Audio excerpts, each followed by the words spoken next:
Factors, though, that are underlying factors that actually are maybe not so much in the public eye, not so easy for people to see, that are going to fundamentally shift the way we can deal with healthcare. And if you're looking for markers of how healthcare is going to shift over the next 5, 10, 15 years, these are the fundamental ones to watch. A very big one is the digitization of healthcare. Most of healthcare still is not digitized. Most healthcare is run on pen and paper. Most healthcare, Charles Dickens would not be confused if he walked into an American hospital. This is scary. We depend for our lives on people scribbling things down on sheets of paper. I don't like that. But it goes much deeper than that. Because healthcare has always been opaque.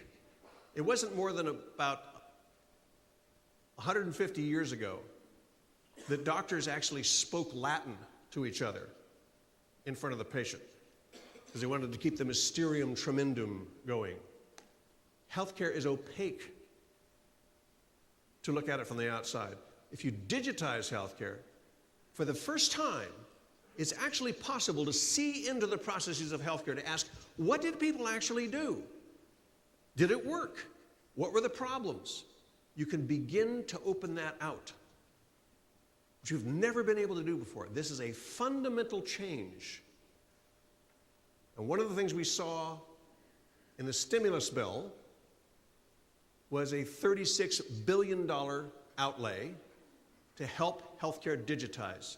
$2 billion over the next year and a half to help build infrastructure in the states, and another $34 billion in incentives built into Medicare and Medicaid payments in the outlying years, the next 5 years after that. This is actually a small amount for what should have been going into healthcare all along. But we're going to begin to see a real acceleration in the digitization of healthcare.